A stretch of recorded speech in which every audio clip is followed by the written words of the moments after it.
টোটোর দাদাগিরিতে মার খেল বাসের চালক ও কন্ডাক্টর। অনির্দিষ্টকালের জন্য বন্ধ হলো কৃষ্ণনগর বাঁশদিয়া রাজ্য সড়কে বাস চলাচল। প্রচণ্ড গরমে দুর্ভোগের সাধারণ মানুষ। টোটোর দাদাগিরি সর্বত্র, নেই রুট পারমিটও, অথচ বাসের সাথে পাল্লা দিয়ে ছুটতে চায় টোটো। এমনকি যাত্রী তোলা নিয়ে পর্যন্ত বাসের আগে গিয়ে বিপজ্জনকভাবে রাস্তার মাঝে আড়াআড়িভাবে দাঁড়িয়ে থাকে। এমনই নানান অভিযোগ ভীমপুর আসাননগর রুটের বাস চালক এবং কন্ডাক্টরদের। তাদের অভিযোগ, এর আগে বেশ কয়েকবার বলাতে তারা একত্রিত হয়ে মারধরের হুমকি দেয়, কিন্তু আজ সত্যি সত্যি বেধড়ক মারধর করা হয়েছে একটি বাসের চালককে, মহানন্দ ঘোষ এবং কন্ডাক্টর সুকান্ত মণ্ডলকে।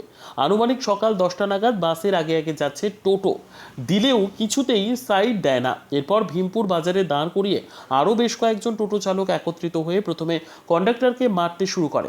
তারা ড্রাইভার তার চালক আসন থেকে নেমে এসে ঠেকাতে গেলেও সেও গুরুতর জখম হয়। দুজনকেই রক্তাক্ত অবস্থায় হাসপাতালে ভর্তি করা হয়েছে। টোটো চালকদের এই জুলুমবাজির বিরুদ্ধে সমস্ত বাস মালিকরা একত্রিত হয়েছে।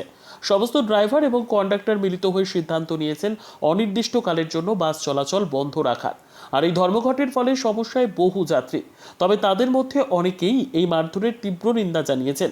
অনেক জায়গাতেই টোটো রাজ্য সড়কে চালানো নিষিদ্ধ। তারপরেও কেন বেপরোয়া টোটো চালকরা তা নিয়ে প্রশ্ন উঠতে শুরু করেছে। যদিও লিখিত অভিযোগ পাওয়ার সাথে সাথেই ভীমপুর থানার পক্ষ থেকে তদন্তে নেমেছে পুলিশ। ঘটনা, আমি কৃষ্ণনগর থেকে বাঁশদিয়ার উদ্দেশ্যে টিপ ধরে যাচ্ছিলাম। বাসের আমি কন্ডাক্টর।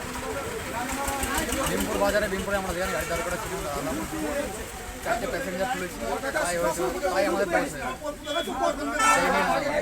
আমার ড্রাইভারকে বেধড়ক মারবে। কে মেরেছে? টোটোওয়ালারা মেরেছে। থানায় অভিযোগ করেছেন? আপনার নাম? আমার নাম সায়ন ঘোষ।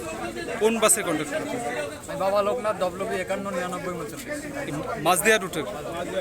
এখন কি চাইছেন? এখন চাইছি তাদের সাজা হোক, শাস্তি হোক। নয়তো গাড়ি চলবে, নাহলে আপনারা অনির্দিষ্টকালের জন্য গাড়ি বন্ধ রেখে দেবো।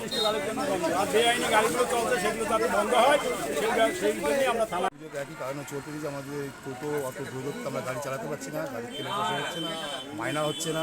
এই কারণে আমরা প্রশাসনের কি কারণে গাড়ি চালাতে পারছেন না? বাস চালাতে পারছি না।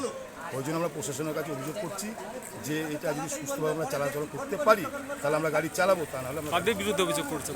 হ্যাঁ, কাদের বিরুদ্ধে অভিযোগ করছেন? এটা হচ্ছে টোটো অটোর বিরুদ্ধে আমরা এটা করতে চাইছি। ঠিক আছে, কি কারণে? কী কারণে? যে আমরা বাস চালাতে পারছি না, আমাদের তেলের পয়সা হচ্ছে না, মাইনা হচ্ছে না ঠিক মতো, যার জন্য আমরা প্রশাসনের কাছে আমরা অভিযোগ জানাচ্ছি। মারধর খাচ্ছি, ঠিক করে এরপর মারধরও করছে আমাদের উপরে। কবে করেছে? এটা আজকেই করেছে। কখন? 10:30টার সময়। কেন মারধর করেছে? কেন? আমাদের কাছে প্যাসেঞ্জার বাসে উঠতে যাচ্ছে, তারা জোর করে প্যাসেঞ্জার তুলে নিয়ে যাচ্ছে, প্যাসেঞ্জার রাস্তা করছে, প্যাসেঞ্জারকে আমরা বাসে যাবো, কম পয়সায় নিয়ে যাবো। এই জন্য কারণবশত কন্ট্রাক্টর যেই বলতে গিয়েছে কন্ট্রাক্টরকে ধরে মারধর। এখন কি চাইছেন? এখন আমরা চাচ্ছি আসামি ধরা পড়ুক, আর আমাদের গাড়ি যেভাবে বন্ধ আছে সেই প্রশাসন দায়িত্ব নিক, এটা আমাদের বাসগুলো চলাচল কীভাবে করতে পারে আমরা এটা অভিযোগ করতে। আপনার নাম? শিবু অধিকারী, বাড়ি? কৃষ্ণ। কোন বাসে কন্ডাক্টর? আমি রাজনন্দিনী।